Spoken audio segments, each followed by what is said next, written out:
Assalamualaikum. Adik, ada dapat bantuan ke?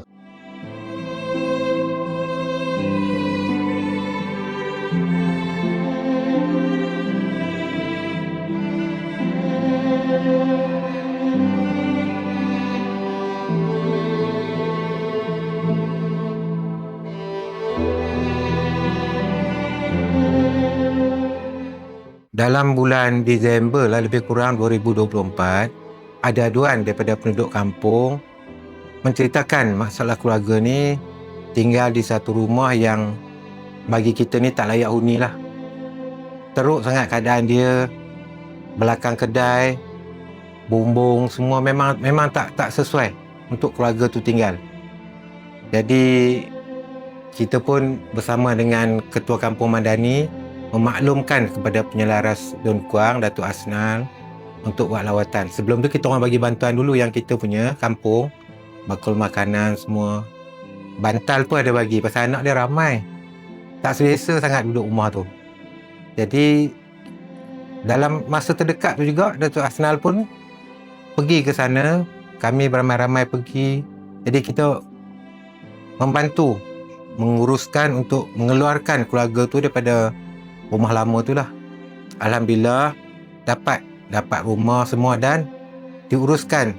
Sebenarnya keluarga ni dah dari dulu pun asnaf, diuruskan oleh Lembaga Zakat Selangor, tapi bila nak pindah tu kita bagi tahu, dia orang uruskan dengan rumah baru ni semua.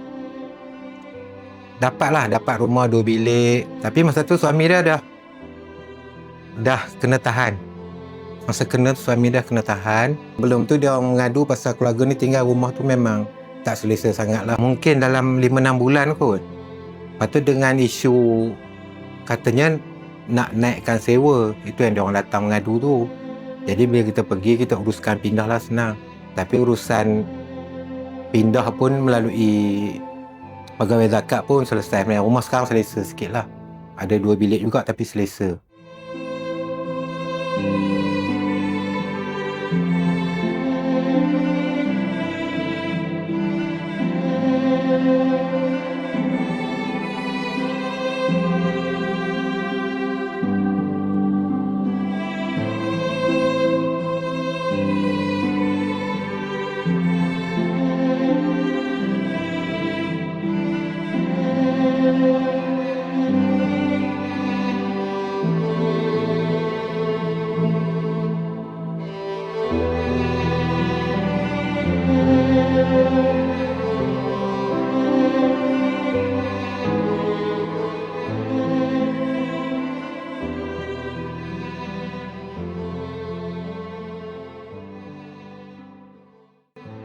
Jadi nasib baiklah ada orang kampung yang maklum macam tu. Saya dengan Tok Aziz pun ambil langkah segera cari beras apa semua tu, terus bagi kat keluarga tu.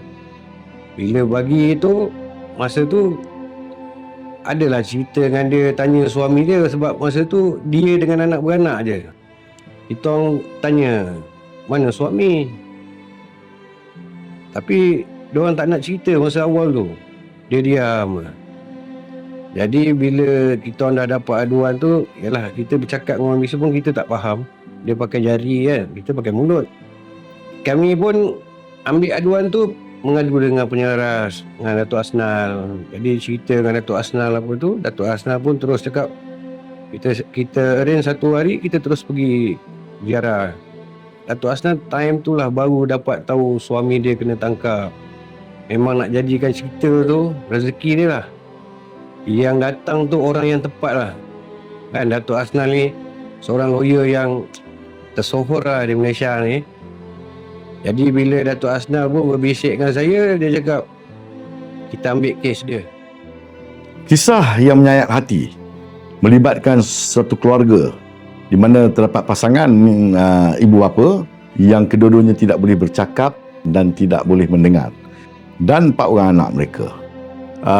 Saya mula-mula mendengar kes ini bila saya dimaklumkan oleh pengurusi JPKK dan pengurusi JPKKP, iaitu ketua-ketua kampung di Kampung Melayu Seri Kundang ni, tentang keluarga ini diminta berpindah keluar daripada rumah sewa mereka kerana tuan rumah ingin menyewakan rumah tersebut kepada orang lain.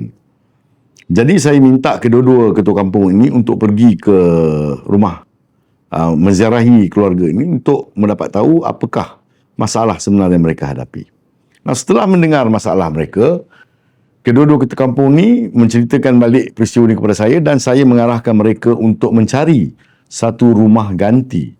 Rumah yang mereka tinggal pada masa itu keadaannya cukup daif dan saya rasa memang patut dan sesuai mereka berpindah ke rumah yang lain. Saya minta ketua kampung dalam masa yang terdekat cari sebuah rumah supaya mereka boleh berpindah.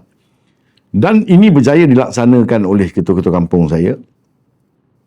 Dan tambahan kepada itu, ketua-ketua kampung ini juga telah berjaya mendapatkan pihak lembaga zakat untuk datang melawat rumah tersebut dan berjaya memperoleh sumbangan daripada pihak zakat untuk membayar sewa rumah. Tapi yang lebih mencengkam kisah ini sebenarnya ialah bila kita mendapat tahu bahawa suami ataupun bapa kepada anak-anak ini yang juga seorang orang kurang upaya sedang ditahan reman sudah lebih setahun kerana dipertuduhkan dengan satu pertuduhan di bawah Seksyen 39B Akta Dadah Berbahaya yang boleh membawa hukuman mati. Dan tidak ada prospek untuk beliau membela diri kerana keluarga ini tidak mampu untuk melantik seorang peguam.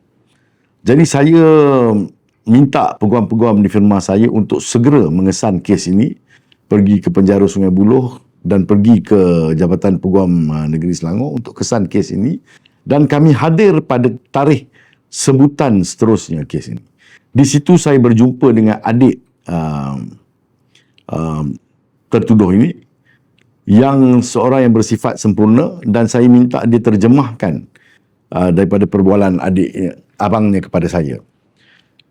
Bila saya minta abangnya menceritakan situasi yang merangkumi penangkapan beliau, saya dapati bahawa ada merit di dalam pembelaan yang boleh dibawa kerana menurut tertuduh ini pada hari tersebut hujan turun agak lebat.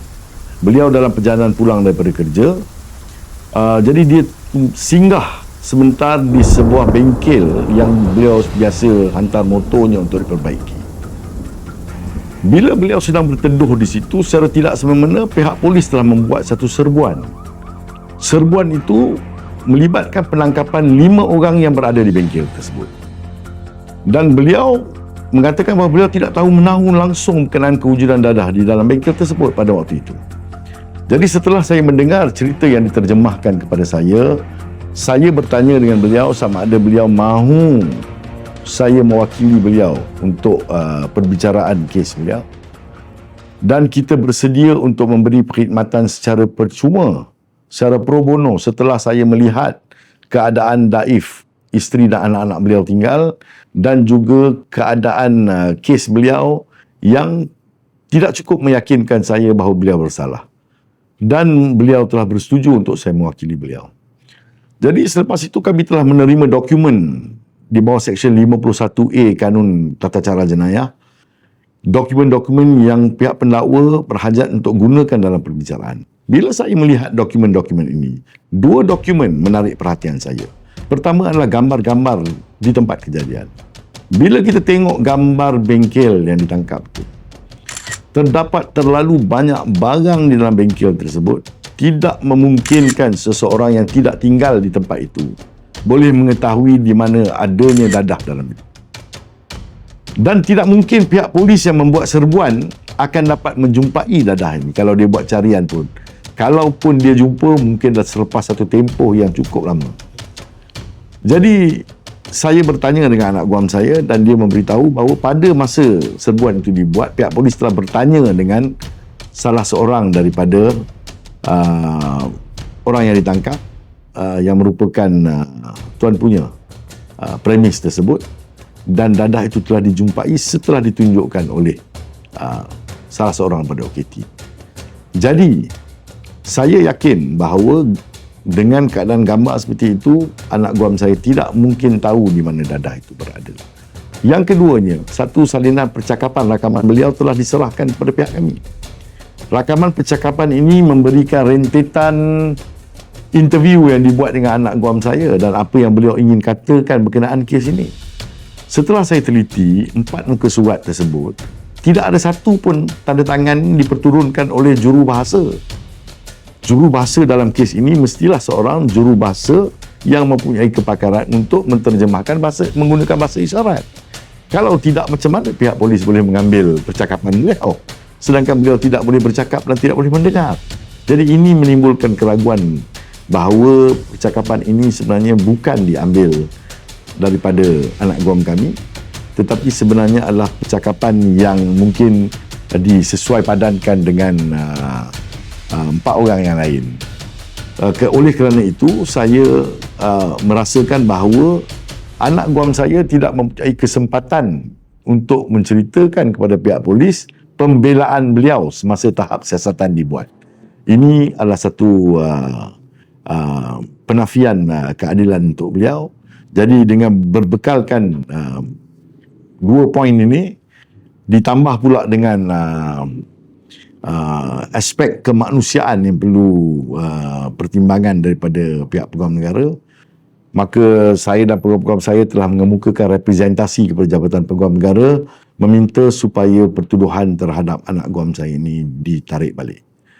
Jadi kami menunggu 2-3 siri sebutan berlalu, belum ada keputusan yang dibuat oleh pihak pendakwaan. Akhirnya pada hari ini, 27 hari bulan April 2026, kami, saya dan peguam-peguam saya serta anak guam saya dan keluarga beliau menerima kabar gembira apabila pendakwa raya bersetuju untuk menarik semula pertuduhan terhadap beliau. Beliau dan 2 yang lain dilepas dan dibebaskan setelah pertuduhan ditarik, dan 2 orang yang lain mengaku salah terhadap pertuduhan yang dikemukakan. Hari ini kita bukan saja membela nasib keluarga yang dirundung malang, kita juga membebaskan ketua keluarga ini daripada satu pertuduhan yang beliau tidak patut hadapi. It's a case of being at the wrong place at the wrong time. Berada di tempat yang salah pada waktu yang salah. Alhamdulillah, syukur kepada Allah, keadilan telah tertegak dan pembelaan terhadap nasib keluarga ini telah berjaya kami usahakan. Amin ya rabbal alamin.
Thank you to Datuk Hasna for helping my father. Tak lupa juga ucapan terima kasih kepada Tok Haziq dan juga Tok Juyo, iaitu Ketua Kampung, telah banyak berjasa menolong keluarga saya, memberi bantuan sepanjang ayah saya berada dalam penjara. Thank you very much for helping my family get this rental house. Kami tak tahu macam mana nak beri balas jasa kepada Datuk Hasna dan juga Ketua Kampung. Itu Tok Haziq dan Tok Joyun. Thank you very much. Terima kasih banyak-banyak.